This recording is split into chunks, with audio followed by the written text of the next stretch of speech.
Po mendoni ndonjëherë se çfarë e bën një ekip të jetë vërtet jashtëzakonshëm? Mos është paga?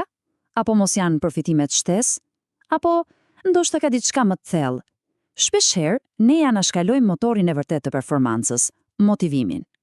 Dhe kjo nuk është thjesht një fjalë e bukur për t'u hedhur në përmbledhje. Jo, është forca thelbësore që e kthen një grup njerëzish në një skuadër që nuk ndalet dot. Le të fillojmë ta deshifrojmë këtë kod së bashku. Ja pra se çfarë do të bëjmë. Do të nisim udhëtimin duke eksploruar motorin e brendshëm të motivimit, më pas do të rishikojmë disa teori klasike, siç është piramida e famshme e Maslowit, dhe në fund do t'i bashkojmë të gjitha këto pjesë në një model praktik që ndihmon çdo të kalojë nga roli i një mbikëqyrësi në atë të një lideri të vërtet. Në rregull, le t'ja nisim nga themelet. Motivimi nuk është thjesht një koncept i hedhur kot. Në fakt, ai është shtylla e pestë dhe përmbyllëse e inteligjencës emocionale. Ai plotëson vetdijen, vetkontrollin, aftësitë sociale dhe empatinë. Është pjesa që i jep energji gjithë të tjerave. Po mirë, çfarë është saktësisht ky motivim emocional? Imagjinojeni si motorin e brendshëm të një makine. Është ajo fuqia që na mban në lëvizje kur rruga bëhet e vështirë, kur përballemi me sfida, kur rezultatet nuk duken menjëherë. Për një ekip, ky motor i përbashkët është pikërisht diferenca midis ngjecjes në vend dhe arritjes së majave më të larta. E pra, si duket ky motor i brendshëm në praktik? Ai ka 4 pjesë kryesore. Kemi dëshirën që vjen nga brenda për të bërë diçka të mirë. Kemi aftësinë për t'u ringritur në këmbë pas një dështimi, pa u dorëzuar. Kemi optimizmin, pra besimin se gjërat do të shkojnë mirë. Dhe së fundi, kemi angazhimin, përkushtimin ndaj një misioni të përbashkët. Një menaxher i mirë i kupton dhe i ushqen të katërta këto pjesë. Për të ndikuar te motivimi, së pari duhet të kuptojmë nevojat themelore njerëzore. Edhe këtu hyn në lojë gjigant i psikologjisë Abraham Maslow.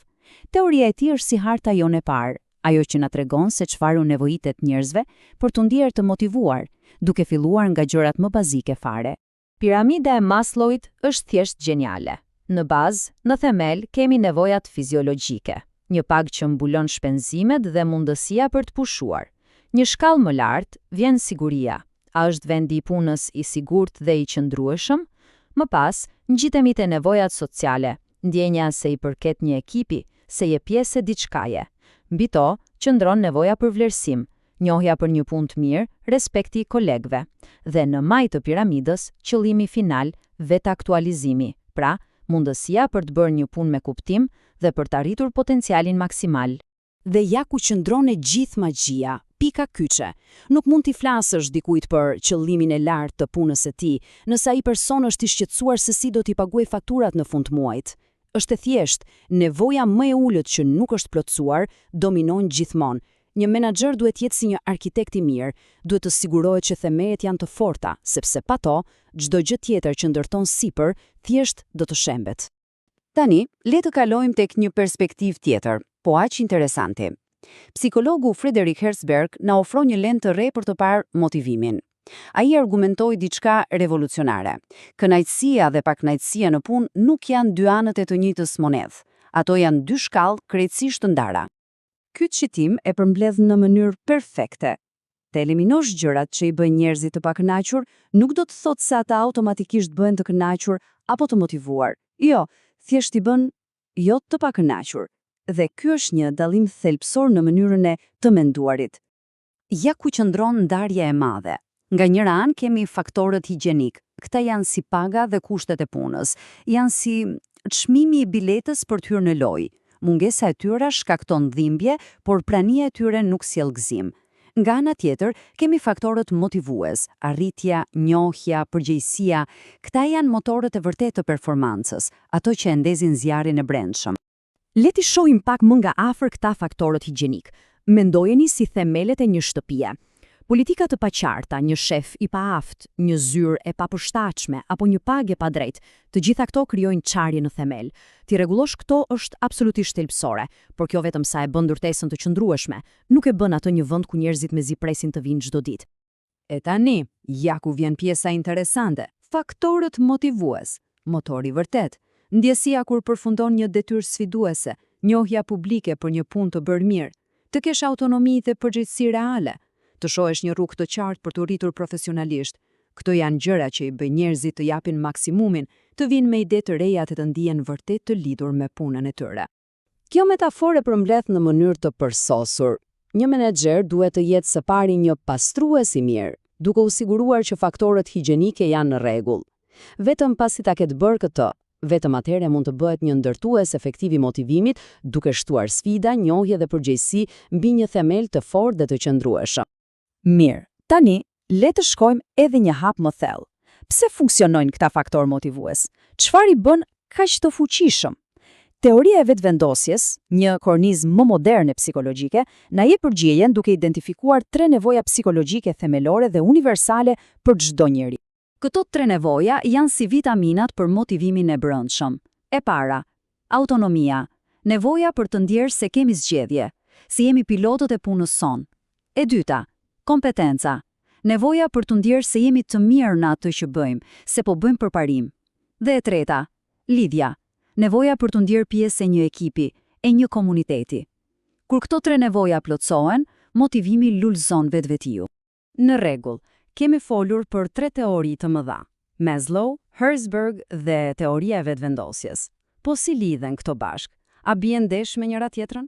As pak. Përkundrazi, ato plotësojnë njëra tjetrën dhe së bashku formojnë një model të integruar, një set të plot mjetesh diagnostikuese për çdo menaxher. Dhe ky është momenti aha. Këto teori janë si të kesh një palë syze me lente të ndryshme, që mund t'i ndrosh.